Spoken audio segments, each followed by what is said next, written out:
Welcome to another episode of The Breakdown. We're talking politics again, as we so often do. Today, though, we're talking about another book. There's another book that's been written about the Kenny years. You can use all kinds of different descriptive words to describe the state of Alberta politics over the last couple of years.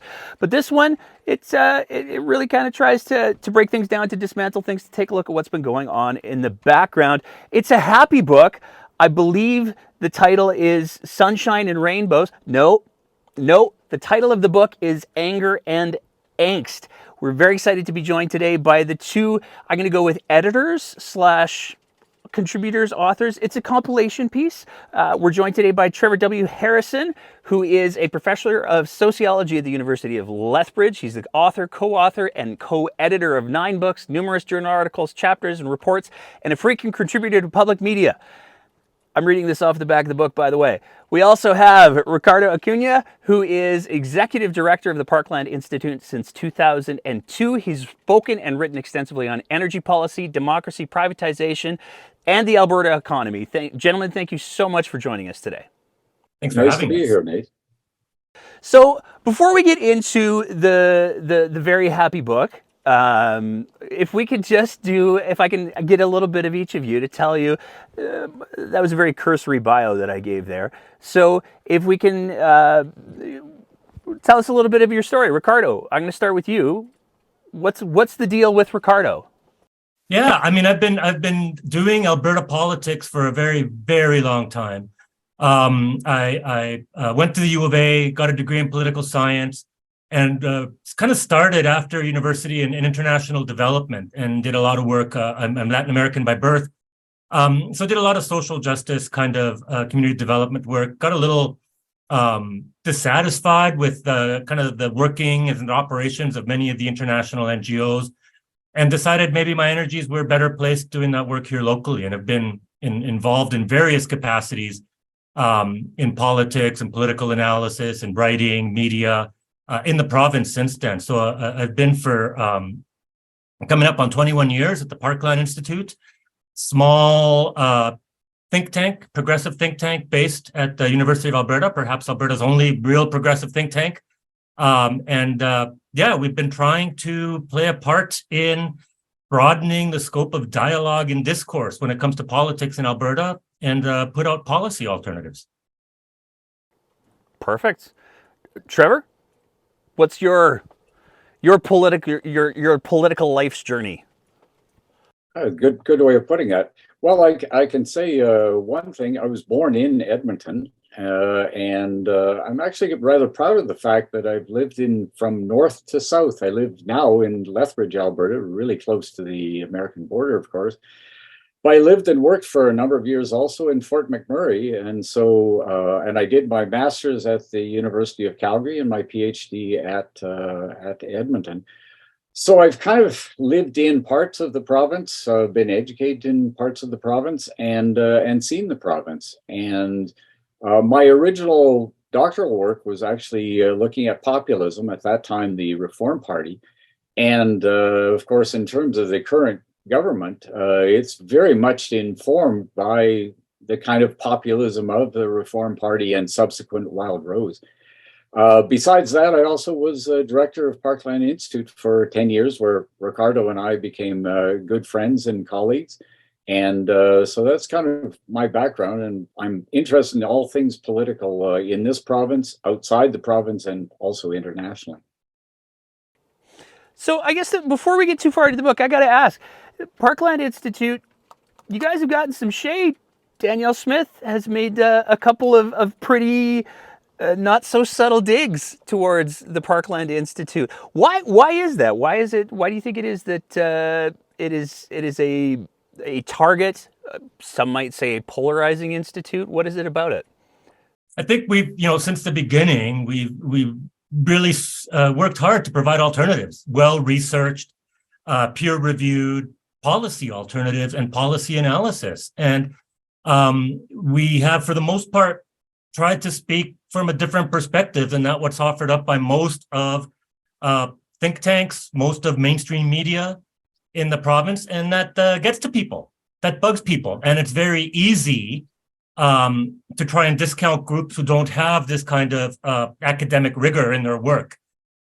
It's a little tougher with Parkland. So Ralph Klein loved to attack Parkland. At one point in 1999, he actually tried to have us closed down, writing a letter to the president of the university demanding that we be shut down, right? So it's a long history in Alberta of people pointing at us because we're doing good work. That's a kind of, whenever one of these premiers or politicians attacks us, we do very well by people calling us up and wanting to read our stuff even more. So we challenge them, we call them out, we purposefully try to present alternatives, and clearly it works. I would add to that too, that I think, the history of this province, and it goes back to one of the things we talk about in the book, is that oil and gas over-determines the politics of the province. So you don't have a lot of different voices. Alberta has historically been a very corporatist province where the media, politics, those who run the economy have been very closely intertwined. And so, as Ricardo says, they don't like alternatives. They don't like a lot of questions. And given that this has been governed by a very conservative parties for most of the years, anytime someone raises questions, they tend to be fairly hostile to those alternative voices. I mean, it's hard to ask for a better pivot to the book, but given that you do, the Parkland Institute does seem to provoke a healthy amount of anger and angst, let's talk about the book. So, what is the book? Why is the book a thing? What do people need to know about the book? I guess maybe a starting point for this is to, of course, in 2015, we had an NDP elected government, shocking a lot of conservatives. And out of that, of course, over the next few years, there was a lot of talk about the NDP being an accidental government, that the only reason they won was because the conservative right was split up.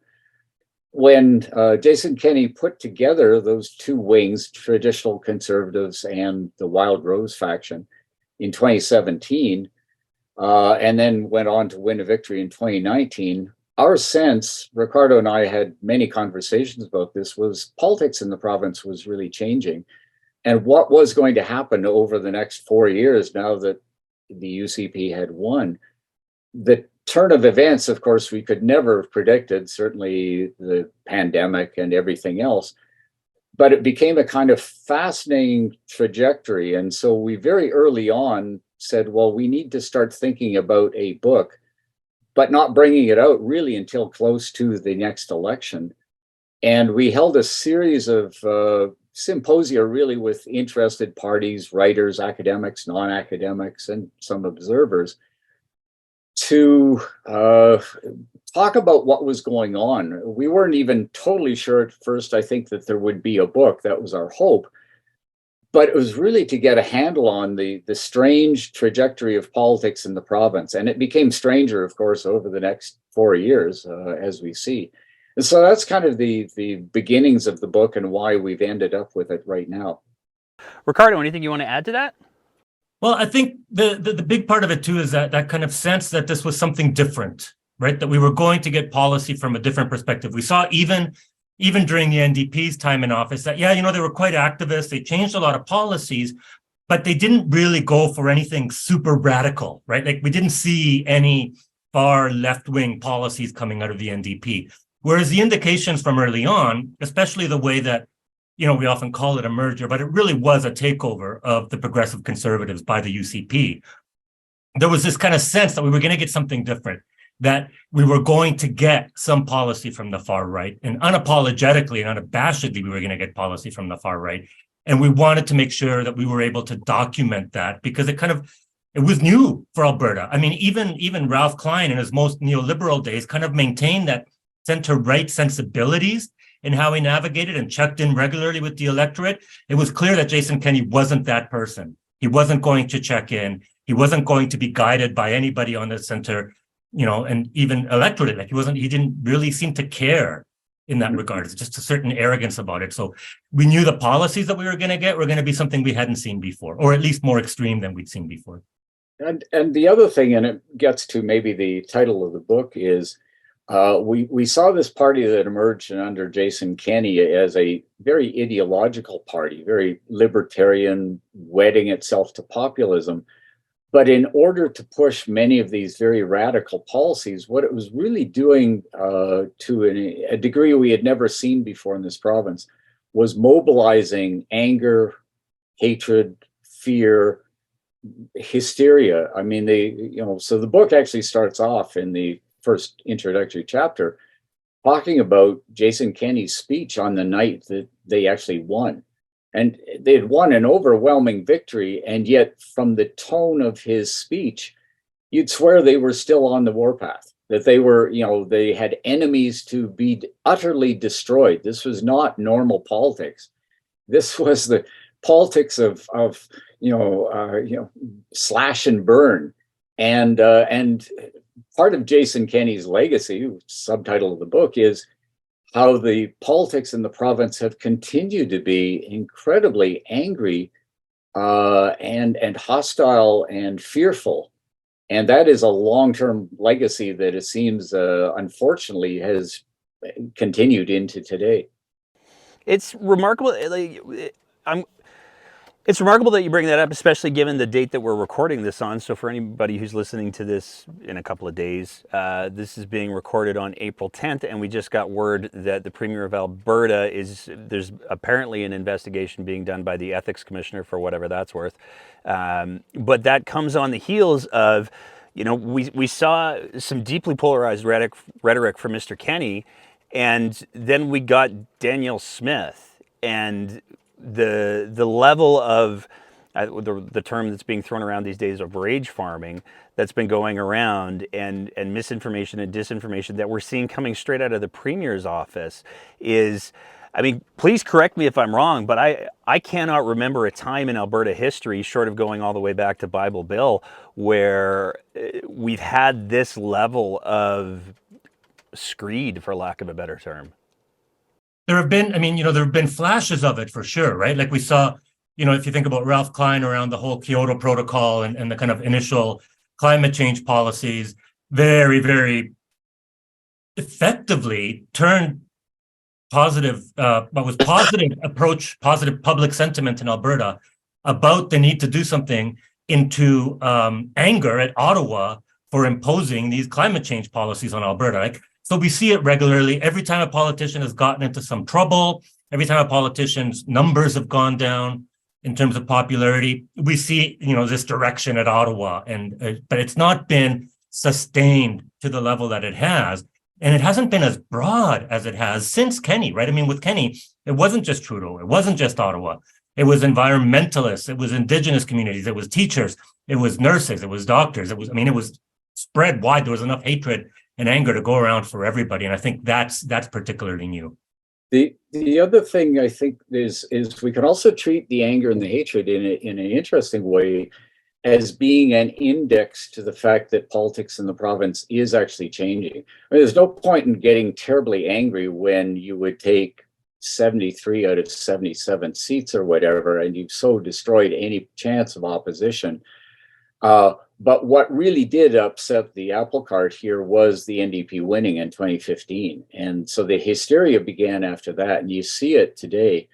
The anger directed at Ottawa also finds its mirror directed on internal politics within the province. And so the anger is a reflection of the fact that a lot of people who have run the province forever are really concerned that they won't be able to run the province unopposed forever. And so they have turned their guns on a huge swath of Alberta society. Certainly unions are fair game, even though unions are the smallest part of anything in all of Canada here.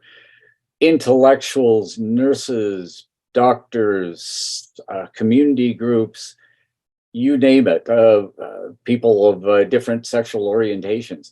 It's like everybody is fair game because you're opposed to us. And so one of our arguments is that what you're seeing here is very much, despite all the arguments about Justin Trudeau and Ottawa, this is an internal fight. This is a civil war in Alberta over the future of the province. And one side has unleashed the dogs of war on everybody else here.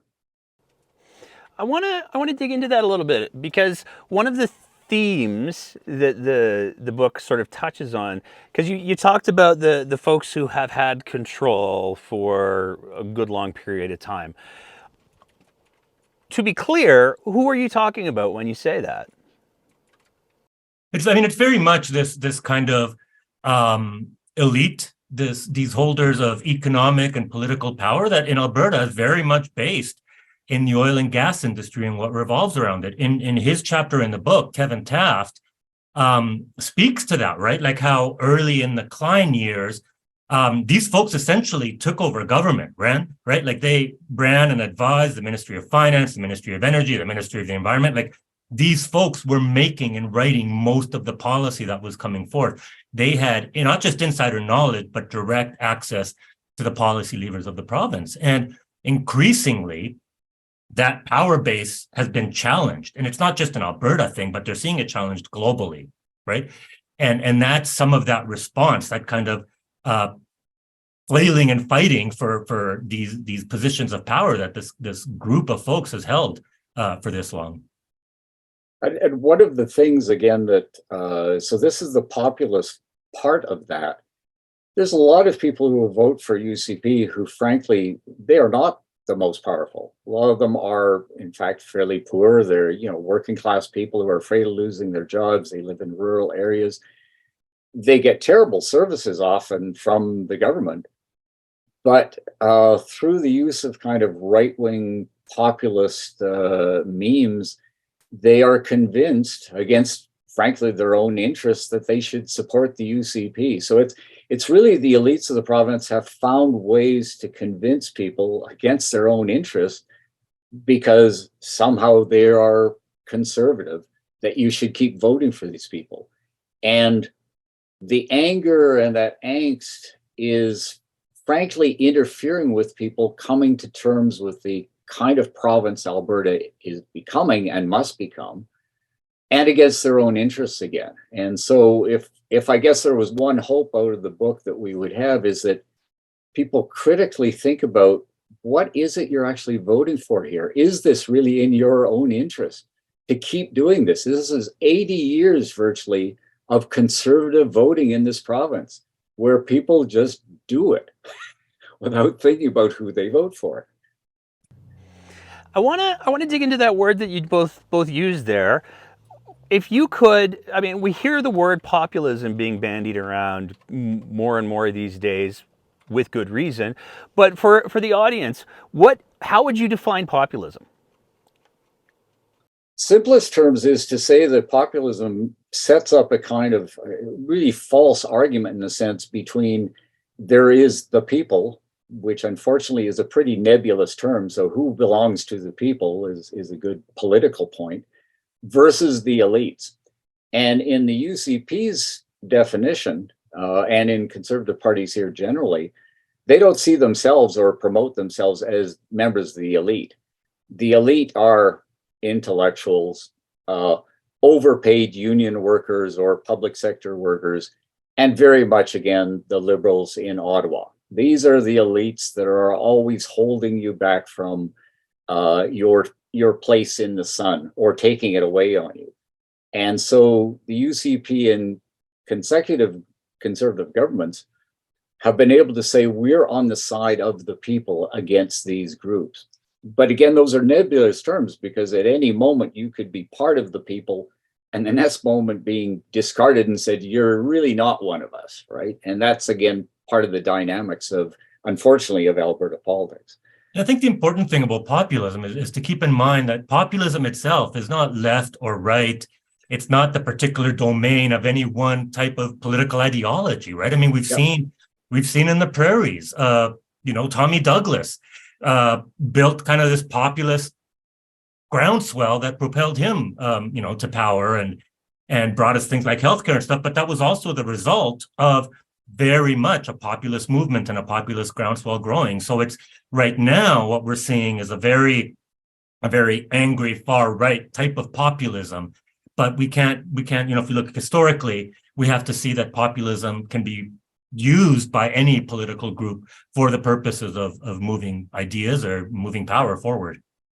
Yeah, it's very much a vehicle for mobilization. And Ricardo's absolutely right. Of course, social credit was a populist party, but of course, many of its policies verged from both the right and the left. I mean, social credit wanted public health care repeatedly in its early years. So yeah, it's an unideological thing, and it's just simply something that politicians can use of either right or left. I think it's interesting that you bring up the whole, the way that the conservatives in the province have historically been able to set themselves up, especially with the UCP, especially with the current incarnation of the UCP, with this, hey, we're just like you. We're not the politicians. I mean, every time Danielle Smith goes on her radio show and she talks about her health spending account, it's never in the context of anything other than, well, you know, politicians, they get this health spending account. The public sector, they get this health spending account. And I just think it should be fair that everyone gets it. And every time she says that, there's this little voice in my head that's going, does she know she's the premier? She's a politician. Like, she's the top politician in the province. So it's fascinating. Why do you think that they're able to execute that? Why do you think it is that people don't go, but you're the premier? I think this is the history of the party now, right? Goes back to the Reform Party and this ability to sell themselves and present themselves as non-politicians, right? That kind of that history of grievance, that history of we're under attack, kind of they use that we, right? We, Alberta's workers, Alberta's working class, Alberta's oil industry is under attack by elites, and it's very much that ability, that populist ability to bring folks on side. And that's been the trajectory of it all along. We saw it, you know, with Preston Manning early on with the Reform Party. We see it still today with Pierre Poilievre, with his multiple properties and his, you know, ridiculous pension and ridiculous income, identifying as one of the working class people and how he feels and understands that people can't afford rent and can't afford homes. And it's like, no, that's, you don't, right? But it's very much playing to that us versus them. That's kind of the key of the us versus them. And if you're one of us, then you can take your shots at the academics and the elites and the bureaucrats and come out unscathed. Well, one of the things in political scientists like to talk about political culture. And again, it's a bit nebulous, but the political culture of Alberta has sort of been formed again over a very long period of time. Predates Klein. It goes back, like I said, the number of conservatives who get elected unopposed, particularly in rural areas, federally and provincially for a long time. So what you have here in the province is an identity that is forged around three things, and it's hard to unlock that. One is oil and gas. And so every time there is a downturn in oil and gas and a perceived threat to it, it's like you're attacking me personally, that you're going after oil and gas. The other thing is Alberta's identity. We are a oil and gas producing province. And the third part of that is, and the Conservatives are the natural governing party of the province.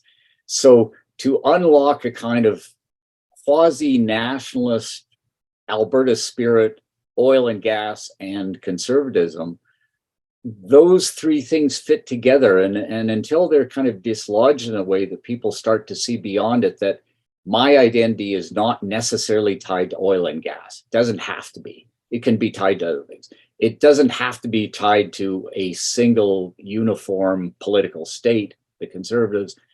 And hey, Alberta's part of a pretty broad and very fortunate confederation that you also can see yourself as Albertan, Canadian, Western Canadian, whatever, right? But a lot of UCP supporters see themselves as those three things. Not everybody can pull it off. I mean, even just in Alberta's recent history, right? Alison Redford couldn't pull off the we the people thing, right? Yeah.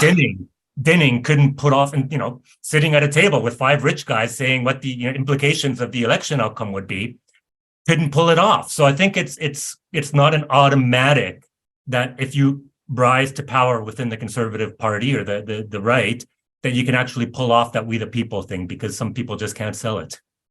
And in fact, it's a really interesting thing thinking about it. Even though Peter Lougheed has an almost kind of messianic status in Alberta today, Peter Lougheed might not actually sell as well in today's Alberta, because this is a guy who was very smart, very patrician, and part of people liked him because they put him on a pedestal. That was not Ralph Klein. It's not Danielle Smith. And it wasn't even Jason Kenney, who didn't pull it off quite as well. But they speak a kind of,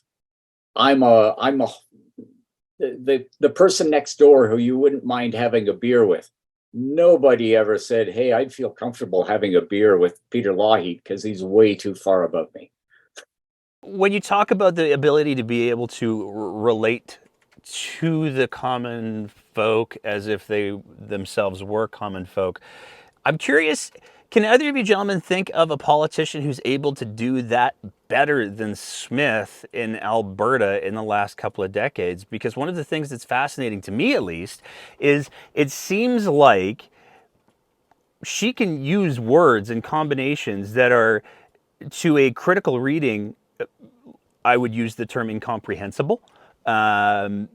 But she is able to garner this adulation from a not insignificant amount of the province that looks at her and goes, but she gets it. She has a very empathetic tone. She's able to make people feel like they're like, one of the things that we've been talking about on the show for the last couple of weeks is this whole idea that I think people are underestimating Danielle Smith and just how dangerous she can be, because when you put her in front of someone, she can make them feel like they matter in a way that I don't know that you can say a whole lot of politicians in Alberta have done. Am I wrong on that interpretation?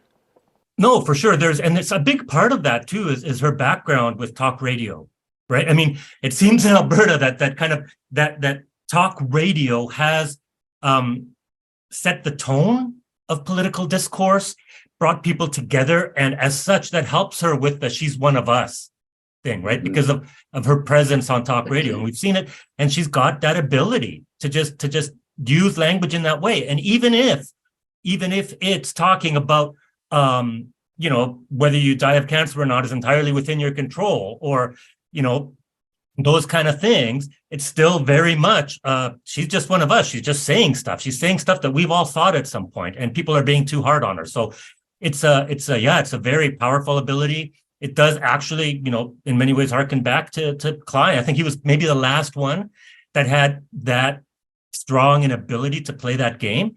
It harkens back to that kind of ability of him to just speak frankly, and things that would horrify previous generations of politicians and political leaders from all parties, he was able to get away with, and she's able to get away with. And I think that thread of being media folks, of being plain spoken, of all those things is a common one.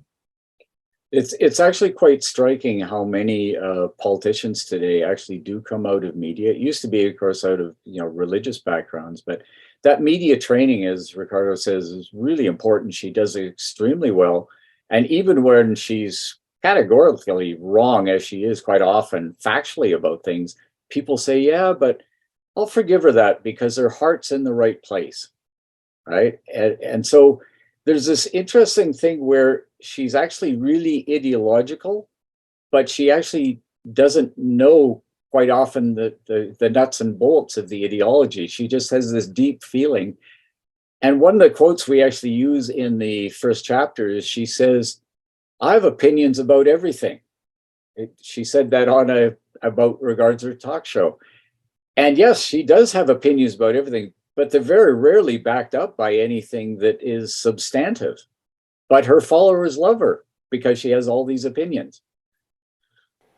It is, like I said, it is remarkable to me how she is able to present her thoughts in such a way that people are able to. I don't think I can think of a politician where people have been able to look at that politician and interpret exactly what they want to interpret out of that politician in the way that Danielle Smith is able to manifest that. But I wanted to ask, we were talking earlier about the elites and the oil and gas folks being able to influence policy, not just by saying, "Hey, this would be great," but by actually being in the room. Do you think Danielle Smith is a continuation of that? We've seen her put forward program proposals like the R Star thing, which is very clearly free money. Um, is she part of that culture, or is she just a useful person? I mean, It- it's funny, right? Because this is something that I've looked at a fair bit in terms of how the paradigm in Alberta shifts over that period of time when the forebear, the Wild Rose, is actually formed, and it's a result of in many ways Stelmack's going ahead with a royalty review after the 2006 leadership race, right? And what happens at that point is oil money in Alberta, oil power in Alberta wants to send a message to the PCs to back off of royalties. And the way they do that is they find a smart, articulate, well-positioned person and start funding the work of the Wild Rose Party and start funding her. In many ways, it's that oil and gas elite that create Danielle Smith and the Wild Rose Party back then, and that builds in. So yeah, she's benefited from that in the past, and she knows the community. She knows who the power players are. She knows who the influential ones are, and can still lean on them. Yeah, she's, as Ricardo says, she really was a creation of the oil industry, and Wild been where it was, were it not for that oil money. One of the things the NDP actually did, and I think it is a positive thing in terms of Alberta's political culture, is the constraints on money going directly into the parties. Now, money can get around that. The oil money still can support all kinds of things. But I used to go over the contributions, and it was astonishing during the real conservative years how much money came from oil and gas. They can't do that now. But there's another interesting thing that is going on here. And that's that the really big money in oil, really big oil, to some extent sees the writing on the wall and has started to pull out of Alberta.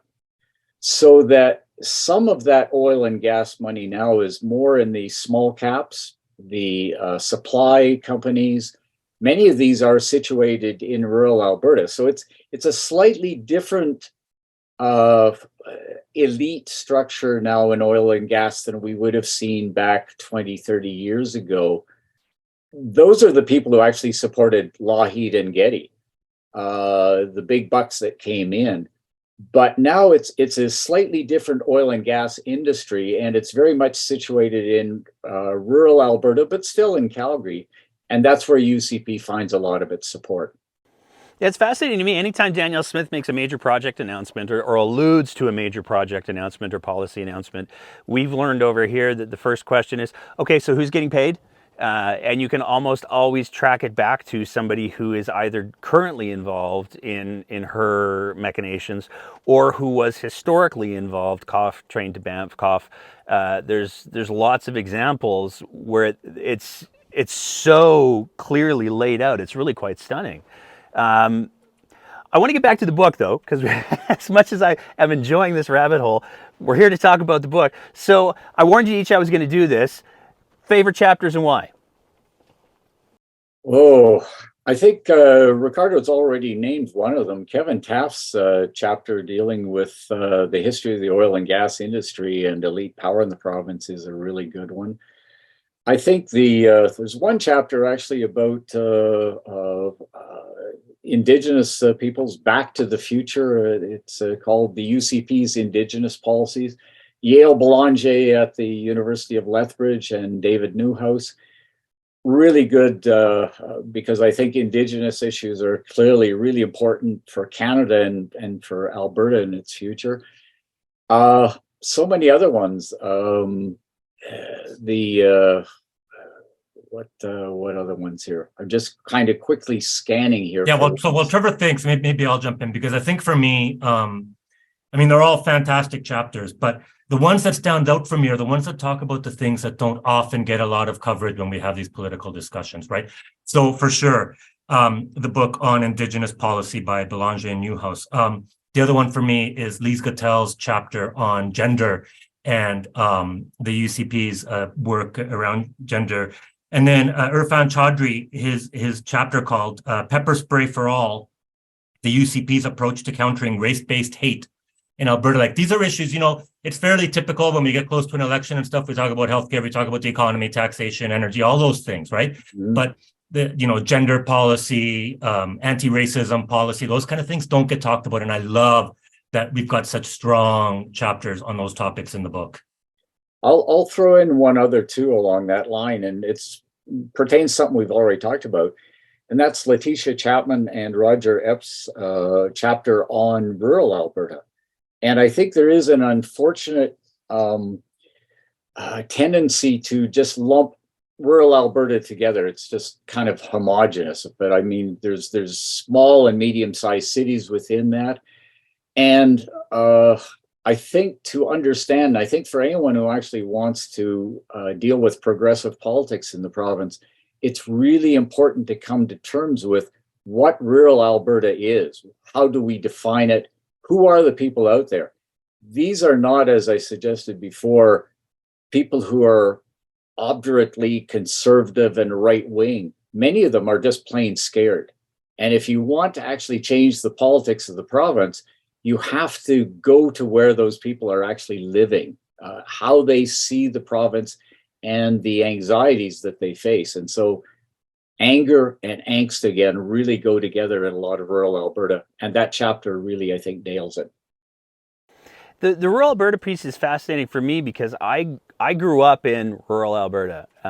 Up until my early teen years, I lived in rural Alberta. My formative years were spent in northern Alberta, and it's amazing to me. It's very striking how the urban centers have this perspective of rural Alberta that's incredibly monolithic, and I think that that's part of the problem in regards to addressing the schism that seems to exist between rural and urban Alberta, and what the goals are for rural and urban Alberta. That's a lot of verbs in that sentence there. What are some things, does the book, I haven't gotten to that chapter yet, I'll be totally honest. I've been working my way through it, but it's over 500 pages, so what's the boy to do? But are there any things that you gentlemen would recommend in order for that schism to start to be closed a little bit? How can people start to have a conversation that's about all of Alberta, that all Albertans can have and be involved in, as opposed to having these two separate conversations, which we're certainly seeing very clearly divided in the polling results, for what those are worth, that have been released so far? We've talked here actually a lot about, seems to me, Danielle Smith's magic with the population, and a lot of it comes down to terminology and the words that you use. I think that progressives need to watch that they are not perceived or actually talking down to people, and that goes whether they're in rural or urban Alberta. But I think it's very easy for the UCP then say, well, those people in urban areas don't care about you, or they don't understand you. And so I think progressives really have to watch how they enunciate things. And also, I think some really practical policies that actually address those very real concerns in rural Alberta. And I don't think progressive parties, and this includes the NDP, have done a very good job of reaching out. It's very easy to stick within your own kind of urban enclave and not do a good job of reaching out to the rest of the province. And so I think that's a really important thing needs to be done. Part of it is, both the NDP and the UCP in this election seem to have, they're not working on rural Alberta at all. They're actually not addressing the issues and talking about the issues, right? The NDP, because they think it's a no-win zone for them, and the UCP, because they think they've got it locked down. So I think that's part of it. One of the things that Trevor and I talk about in the conclusion is this kind of false narrative of polarization that exists out there, right? That people assume that Alberta's become polarized between these two extremes. And when you actually look and talk to folks and see what's being done around values in Alberta and what people want to see from their leadership and stuff, most Albertans, it's a standard distribution, right? And the majority are in this big hump right in the middle. But it serves the party's electoral interests right now to push division, to identify each other as radical, to identify each other as extreme. And they're focusing all their energy on that. Nobody has actually presented anything resembling a coherent vision for the province, right? Anything constructive or positive in terms of a suite of policies that'll get us somewhere. And I think in many ways that's up to Albertans to push back on that. And that's part of what we hope the book will do, is generate some of those conversations, because Albertans aren't there. The parties want them to be there. And if Albertans can push back on that, maybe we can start getting some actual positive engagement and positive visioning from the parties rather than just anger and angst. Okay. I want to get your gentlemen's thoughts on the new not party that is dominating a lot of the conversation and certainly claims to be influencing a lot of the major events that we're seeing unfold in Alberta: the removal of Jason Kenney, the installation or election of Danielle Smith, the UCP board, the folks that Take Back Alberta. This seems to be a new kind of beast, and I don't think that there's a whole lot of people who know how to deal with it, address it, what to do with it. I mean, we were talking on our show last night about the fact that the director of the president of Take Back Alberta appears to be married to one of the chief narrative drivers at True North, and there is clearly coordination that's happening inside of their Telegram group. How do Albertans navigate that kind of thing, do you think? I'll start with Ricardo. Yeah, I mean, this is one of the impacts of actually the NDP's legislation to ban corporate donations to the parties, was the creation of very much American style PACs, right? And this is one of them. So what it's done in many ways is taken the stuff that used to happen in the back rooms, the stuff that used to happen in the basements before party meetings and those kind of things, and brought them to the forefront and put a lot of money in their hands. And so the kind of gamesmanship and stuff that's being driven by them is not new. It's just on a much more visible and a much larger scale than it has been in the past. And I think what's happened is that there's been this confusion created through the existence of things like Rebel News and some of these advocacy groups online, this confusion created between what's news, right, and what's propaganda. And I think that's something that we've lost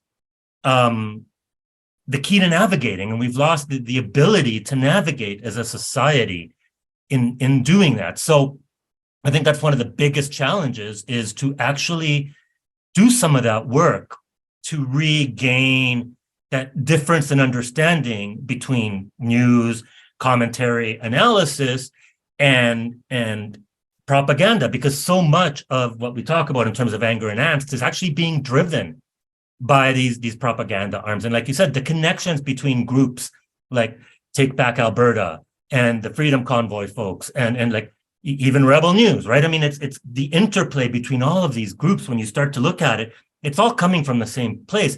Everybody's using the same scripts. Everybody's using the same words. And we've lost the ability, maybe the interest, in navigating that. I think part of it is because of the way that social media amplifies certain voices. But I think a large part of it too is that you hear these things repeated enough times. You see them on Twitter, you see them on Facebook, you hear them from some even mainstream media commentarists. You see the same use of words and the same use of ideas, that it just starts to become this kind of accepted truth that this is what it is and this is how things are. And I think I don't know if it's more media training. I don't know if it's encouraging alternate voices that actually engage people in two-way discourse and dialogue rather than just passive consumers of this stuff. But yeah, it's getting frightening out there. Well, one of the peculiarities of Alberta politics, particularly, again, and I'll use the term rural just because it's heuristically useful, is that there's a lot of ridings, though, in the province historically where the fight has not been during the election. It's actually been in getting the nomination. And so it's kind of proof of the fact that if you have a really dedicated, aggressive, well-organized minority, that you can kind of seize the terrain. And so what we see is quite often, and we've seen it in the past lots of times, but in the case of Take Back Alberta, it seems that they've decided we can get our people into being the nominated candidates, we can take over boards. it's not reflective of the wide population, and not even in many cases, a lot of traditional conservatives would be appalled. But what they're counting on is the fact that once you get that, nobody will oppose you.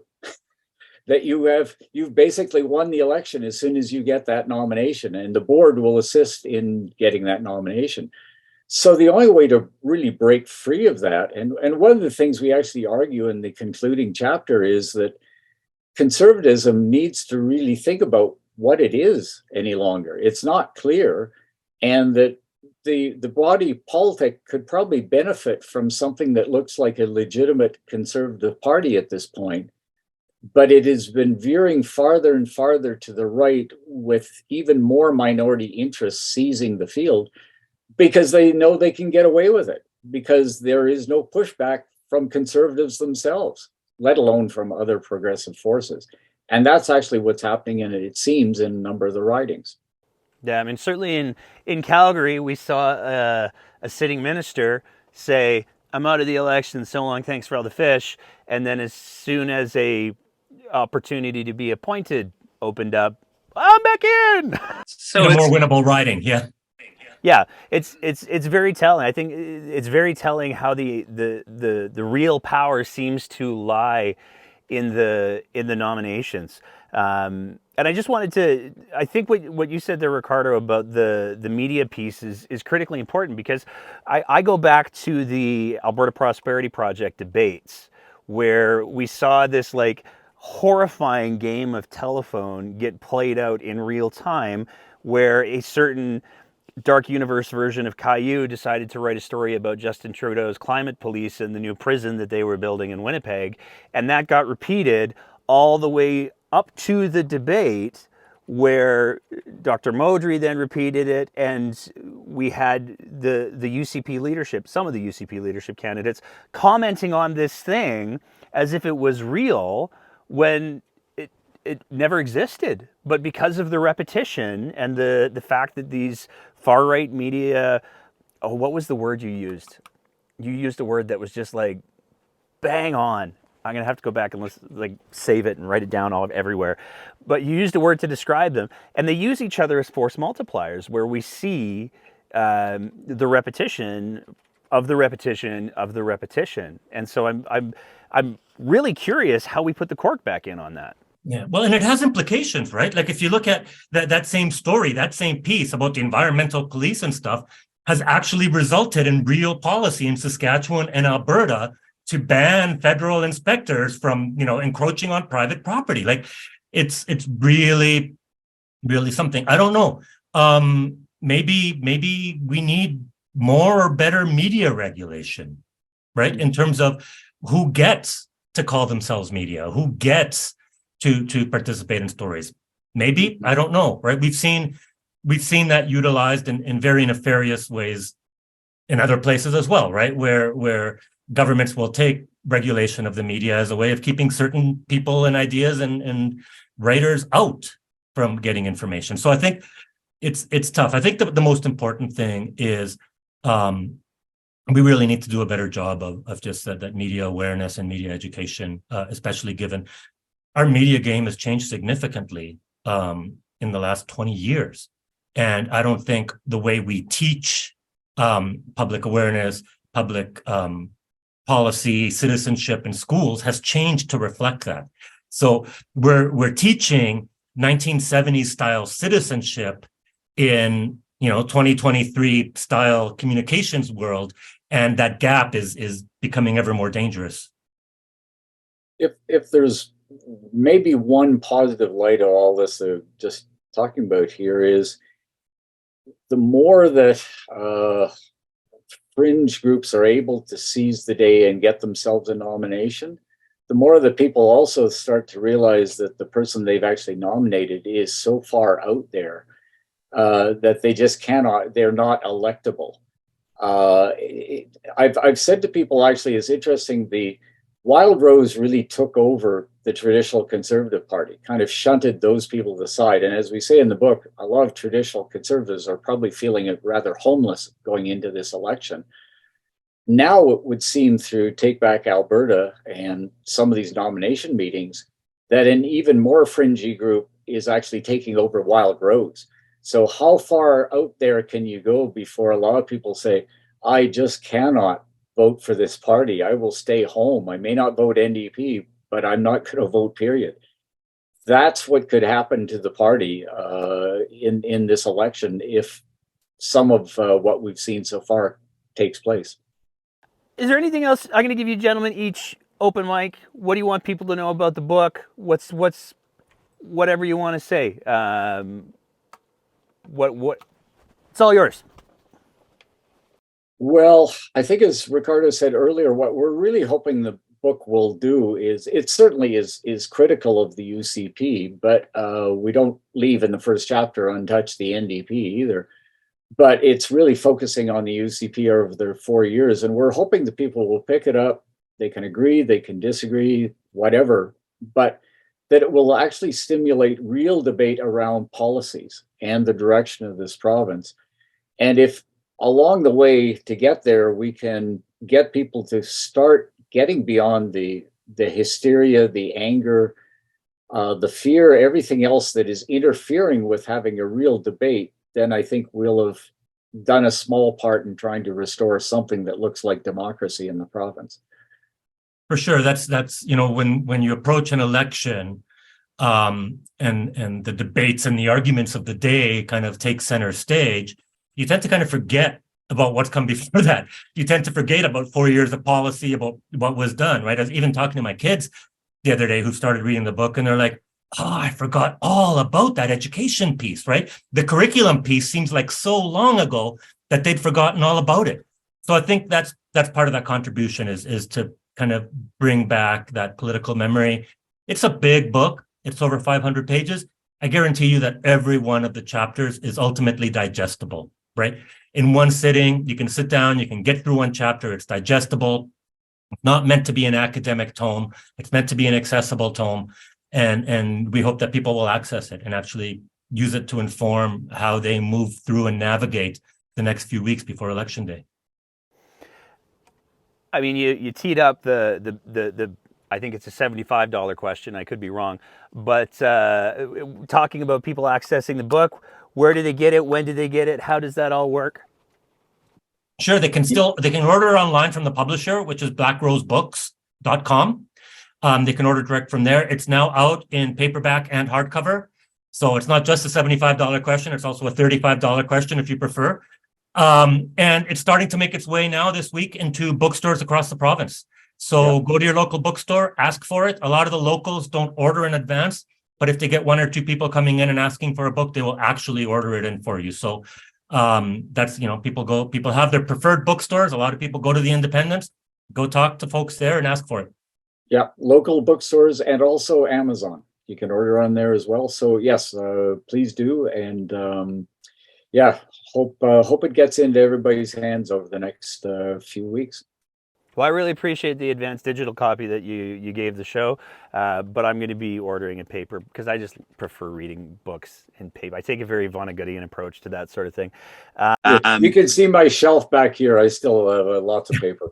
Oh, I'm on both sides of what I've got going on here are bookshelves as well. So, just before I let you gentlemen go, if people want to keep up with your antics, if people want to keep up with the Parkland Institute, how do they do that?